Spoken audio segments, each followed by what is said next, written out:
O apartamento era um santuário de vidro e silêncio no coração pulsante de São Paulo. De suas janelas imensas, a cidade se estendia como um tapete de luzes noturnas, mas toda essa vida lá fora não conseguia penetrar a atmosfera fria e calculada do ambiente. Cada móvel de design minimalista, cada superfície polida, parecia escolhido não para o conforto, mas para a exibição, um reflexo perfeito da superficialidade que Marcos começava a sentir em sua própria pele. O ar era pesado, carregado com uma tensão que o luxo não conseguia disfarçar. Era o tipo de perfeição que precede o desastre. Um palco impecável, onde a opulência dos objetos apenas sublinhava o vazio esmagador que se instalara entre as paredes, e principalmente dentro dele, um presságio de que a estrutura de sua vida estava prestes a ruir. Marcos estava de pé, perto da janela. A silhueta de seu terno caro, recortada contra o brilho da metrópole. Aos 35 anos, ele era a personificação do sucesso, um arquiteto que construía sonhos para os outros, enquanto o seu próprio se desfazia. Seu rosto, sempre controlado, exibia uma fadiga que nem o melhor tecido italiano poderia esconder. Do outro lado da sala, Marcela o observava, uma figura de seu passado que retornara como um mensageiro do caos. Em suas mãos, ela segurava um celular, um pequeno retângulo de tecnologia que continha a prova irrefutável da traição. Não havia gritos nem acusações dramáticas. Apenas a calma terrível de quem sabe que está prestes a demolir o mundo de alguém, e a fragilidade de um homem que, por trás da fachada de controle, estava apavorado com a verdade que sentia estar chegando. O som quebrou o silêncio. Não era a voz de Marcela, mas a de Eduarda saindo dos alto-falantes do celular. Uma gravação clara, nítida, onde ela detalhava com frieza o plano de usar a gravidez dos gêmeos para prender Marcos, em um relacionamento que ele não queria mais. Cada palavra era uma martelada nas fundações de sua realidade. Marcos não se moveu. Ele apenas ouviu. O rosto pálido se tornando uma máscara de incredulidade e dor. O mundo não desabou com um estrondo, mas em um silêncio devastador. A confirmação de suas piores suspeitas o atingiu com a força de um soco físico, esvaziando seus pulmões e congelando o sangue em suas veias. A mulher que carregava seus filhos, a esperança de uma família, o havia enganado da forma mais cruel e calculada que se podia imaginar. A gravação terminou e o silêncio que se seguiu foi ainda mais ensurdecedor. O apartamento luxuoso se transformou em uma prisão de vidro e Marcos, o arquiteto de estruturas sólidas, sentiu-se completamente desmoronado por dentro.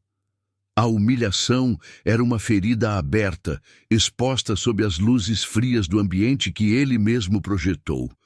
Ali, diante da prova de uma manipulação que profanava o que ele tinha de mais sagrado, a promessa de ser pai, ele se viu reduzido a um espectador de sua própria ruína. É muito difícil presenciar a demolição de uma alma, e é por isso que histórias como a de Marcos precisam ser compartilhadas. Se você também sente a força desses relatos, sua inscrição no canal nos dá o apoio para continuar trazendo à luz jornadas de superação como esta. A transição do silêncio para o caos foi brutal e instantânea. No momento em que a dor aguda atingiu Eduarda, dobrando seu corpo no meio da sala luxuosa, a gravação, a traição e a humilhação foram engolidas por uma urgência primal.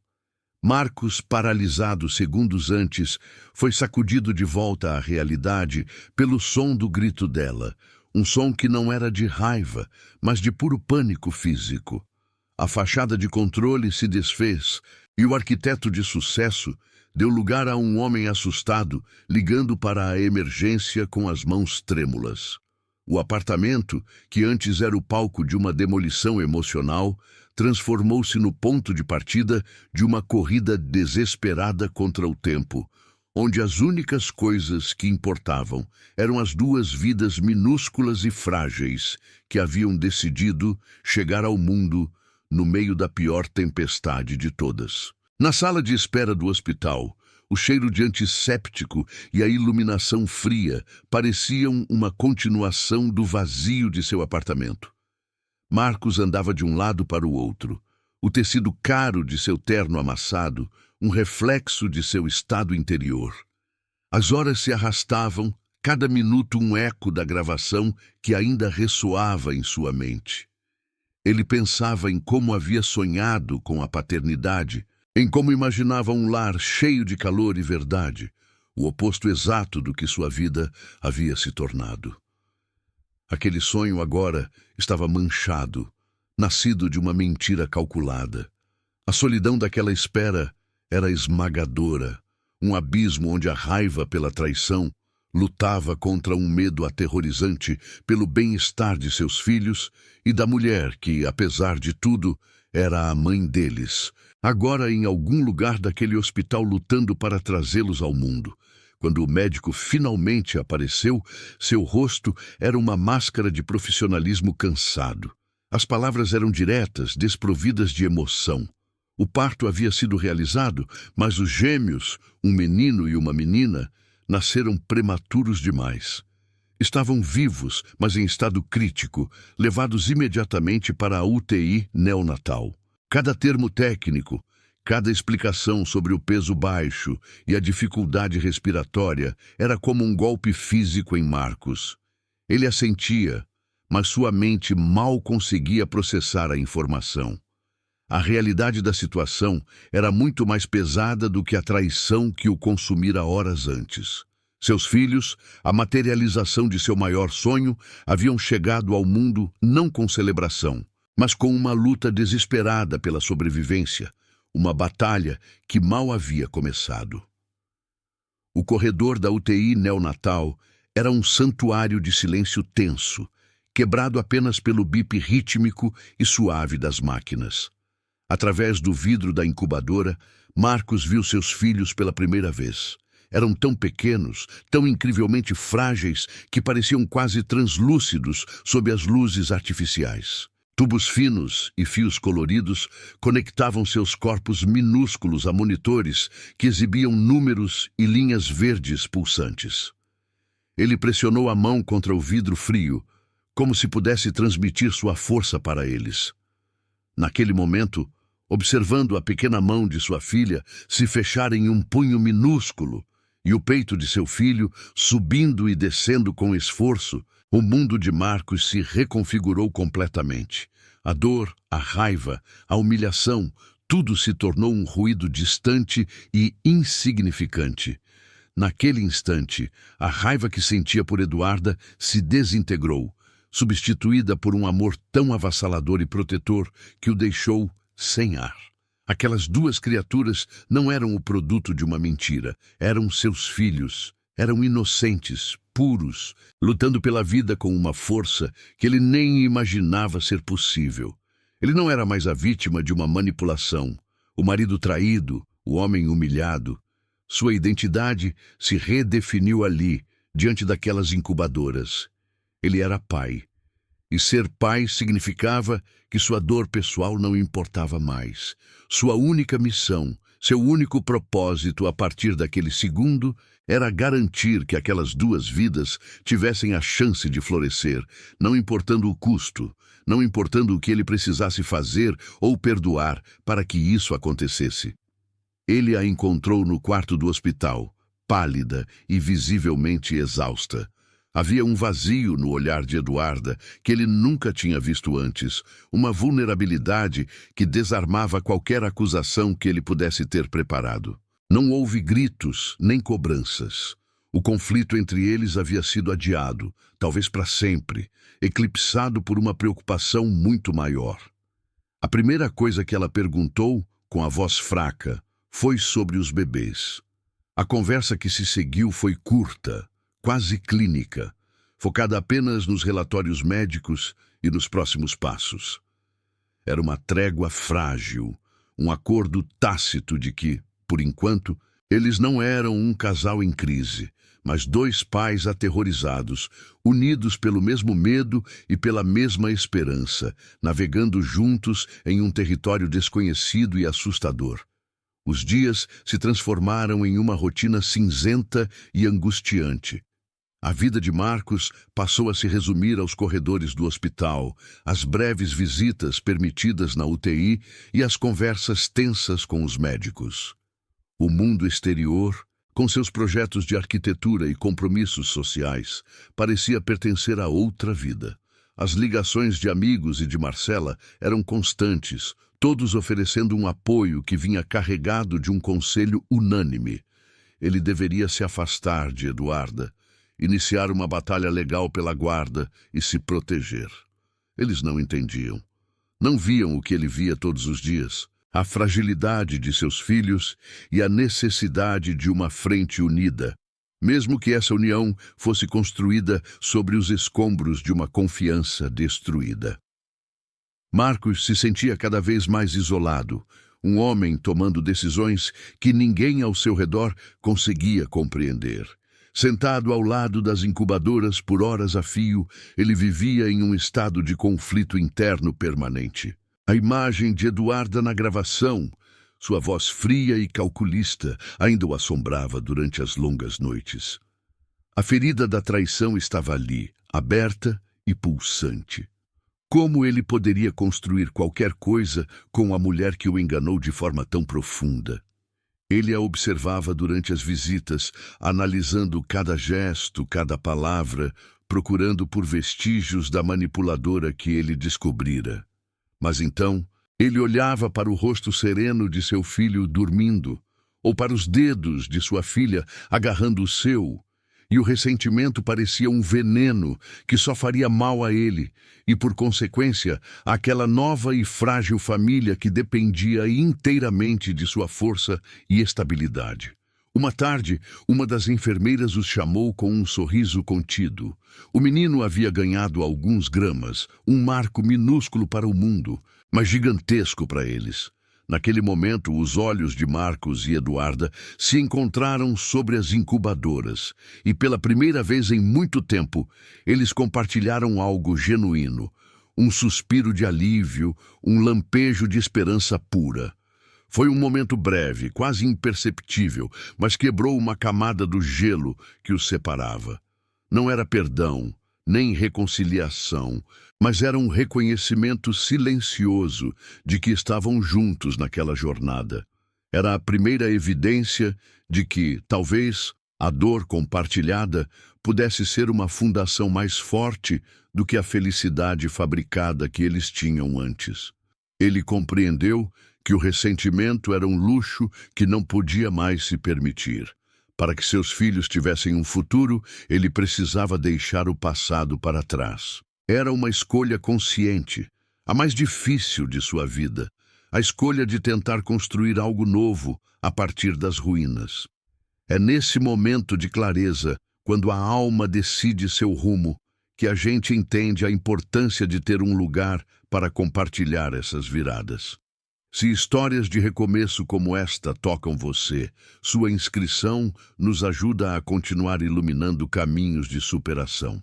Marcos sabia que a jornada seria longa e cheia de dúvidas, mas, pela primeira vez, ele não estava mais olhando para trás, para a dor da traição, mas para a frente, para a responsabilidade e o amor incondicional que sentia. Marcela apareceu no hospital como um fantasma de sua vida antiga, trazendo consigo a lógica e a razão que Marcos havia abandonado. Ela falou sobre advogados, sobre direitos, sobre como ele estava sendo tolo em permanecer ao lado de Eduarda. Seus argumentos eram impecáveis, os mesmos que ele teria usado semanas atrás. Mas agora suas palavras soavam vazias, desconectadas da realidade pulsante da UTI neonatal. Com uma calma que surpreendeu a si mesmo, Marcos explicou que sua decisão não era sobre Eduarda, nem sobre ele. Era sobre duas crianças que precisavam de um pai e uma mãe, não de um campo de batalha. Ele viu a incompreensão no rosto de Marcela e soube que havia cruzado um limiar, deixando para trás um mundo de certezas para entrar em um de sacrifício e esperança. A calmaria frágil foi quebrada por um alarme estridente vindo da incubadora de sua filha. Em segundos, a equipe médica cercou o pequeno leito de acrílico, movendo-se com uma urgência que gelou o sangue de Marcos. Ele e Eduarda foram empurrados para o corredor, observando impotentes através do vidro, enquanto os médicos trabalhavam para salvar a vida de sua filha. O som agudo do alarme era um grito que ecoava o pânico em seus corações. Eduarda desabou em lágrimas e, sem pensar, Marcos a segurou, envolvendo-a em um abraço. Naquele corredor estéril, sob a luz fria das lâmpadas fluorescentes, eles não eram mais o traidor e o traído. Eram apenas um pai e uma mãe, unidos pelo mais primordial e aterrorizante dos medos. As horas que se seguiram foram um borrão de angústia suspensa no tempo. Naquele corredor, o mundo se resumia ao quadrado de vidro que o separava de sua filha e da equipe médica. Um balé caótico e silencioso, de movimentos precisos e rostos concentrados. Marcos sentia o peso de Eduarda contra seu corpo, seus tremores se misturando aos dele. Cada bip agudo que vazava pela porta era uma facada em seus nervos já expostos. Ele não pensava mais na traição, na mentira ou em Marcela. Sua mente estava vazia de tudo, exceto de uma oração silenciosa e desesperada. A impotência era uma força esmagadora, que os reduzia a meros espectadores no evento mais crucial de suas vidas, unidos não por amor ou confiança, mas por um terror primordial que dissolvia todas as outras emoções. Foi Eduarda quem quebrou o silêncio. Sua voz, um sussurro rouco, sufocado pelas lágrimas que escorriam por seu rosto. "A culpa é minha", ela disse, as palavras saindo como cacos de vidro. "Eu fiz isso, o estresse, a briga, eu causei tudo isso." Ela se afastou o suficiente para olhá-lo nos olhos, e o que Marcos viu ali não foi manipulação, mas um abismo de autoaversão. "Eu tive tanto medo, Marcos, medo de te perder, de ficar sozinha com eles, medo de não ser suficiente. O plano foi uma coisa estúpida, desesperada. Eu estraguei tudo." Não era uma desculpa, não havia artifício em sua voz. Era uma confissão crua, a dolorosa admissão de uma mulher que, em seu pânico, havia quebrado a única coisa que realmente queria construir. Marcos a ouvia, e pela primeira vez, a imagem da mulher na gravação se sobrepôs completamente à figura desfeita em seus braços, e as duas se fundiram em uma verdade complexa e dolorosa. A raiva, que ele guardara como um escudo, começou a se dissolver. Manter aquele ressentimento agora parecia um ato de crueldade inútil, um veneno que ele estaria forçando não apenas a si mesmo, mas também a seus filhos. Eles precisavam de pais inteiros, não de duas metades quebradas pela mágoa. Naquele momento, diante da fragilidade da vida de sua filha, ele entendeu que o perdão não era sobre Eduarda merecê-lo.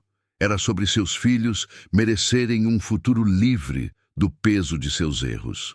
O perdão não era mais uma opção, era uma necessidade para a sobrevivência de sua família. Ele segurou o rosto dela entre as mãos, forçando-a a manter o olhar. Sua voz saiu firme, com uma calma que não vinha da indiferença, mas de uma profunda e dolorosa resolução. "Pare", ele disse simplesmente. "O que você fez foi errado, destruiu o que tínhamos, mas o que está acontecendo agora, é maior do que nós, maior do que nossos erros." Ele fez uma pausa, seus olhos fixos nos dela, comunicando uma decisão que acabara de tomar. "Nossos filhos não merecem o nosso passado, eles merecem o nosso futuro. E eu escolho construir esse futuro com você, a partir de agora, com a verdade." Cada palavra era um tijolo sendo assentado na fundação de algo novo, construído sobre os escombros de suas vidas. Naquele exato momento, a porta da UTI se abriu e uma médica apareceu, o rosto cansado, mas com um leve sorriso nos lábios. Ela está estável. Conseguimos reverter a crise. Ela é uma lutadora. O alívio foi tão avassalador que o ar pareceu voltar a circular nos pulmões de Marcos. As pernas de Eduarda cederam e ele a segurou firme, puxando-a para um abraço que era completamente diferente de todos os outros. Não era mais o abraço de dois náufragos se agarrando a destroços, mas o de dois construtores que haviam acabado de concordar em limpar o terreno e começar de novo, juntos. No silêncio do corredor, sob as luzes frias do hospital, um vínculo real, forjado no fogo do medo e na escolha mútua pelo perdão, finalmente nasceu entre eles. Os meses que se seguiram foram uma lenta e cuidadosa reconstrução. A alta dos gêmeos, Léo e Luna, marcou o fim de um capítulo e o verdadeiro início de outro. Ao entrarem no apartamento, o mesmo lugar que fora palco da ruína de sua confiança, o silêncio frio havia sido substituído por um calor que não vinha da decoração. Berços montados, brinquedos espalhados e o cheiro suave de talco no ar transformaram o showroom impessoal em um lar. Marcos observava Eduarda embalando Luna perto da mesma janela onde ele recebera a notícia da traição e via não a manipuladora, mas uma mãe exausta e dedicada, cuja força silenciosa o inspirava. A mudança não era apenas no ambiente, mas dentro deles. Cada mamada de madrugada, cada troca de fraldas, cada sorriso banguela dos bebês era um novo tijolo assentado sobre a fundação rachada de seu relacionamento, solidificando-o com uma argamassa de responsabilidade compartilhada e amor incondicional. A confiança, no entanto, não retornou como um interruptor que se liga, mas cresceu como uma planta delicada, regada por atos diários de transparência e consistência. Não havia mais segredos, apenas conversas abertas, muitas vezes difíceis, sobre medos e inseguranças. Uma tarde, enquanto os gêmeos dormiam, Eduarda mostrou a Marcos uma mensagem que recebera de Marcela. Era um pedido de desculpas sincero, um reconhecimento do papel que ela desempenhou na crise e um desejo genuíno de felicidade para a nova família. Marcos leu, apagou a mensagem e segurou a mão de Eduarda. Foi um fechamento de ciclo, a última porta para o passado sendo trancada para que eles pudessem se concentrar inteiramente no presente. Eles aprenderam que o perdão não era um evento único, mas uma prática contínua, uma escolha que precisavam fazer todos os dias ao acordar. Um ano depois, em uma cerimônia simples no jardim de sua nova casa, eles se casaram. Não havia centenas de convidados nem ostentação, apenas a família mais próxima e os dois pequenos Léo e Luna, que engatinhavam pela grama. Os votos que trocaram não falavam de um amor perfeito, mas de um amor real, forjado na mais dura das provações. Eu prometo a verdade, mesmo quando ela doer, disse Marcos, olhando nos olhos de Eduarda. E eu prometo escolher você todos os dias, não porque é fácil, mas porque nossa família vale a pena, respondeu ela com a voz embargada.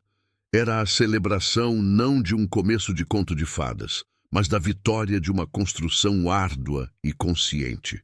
É incrível testemunhar a força de quem decide reconstruir.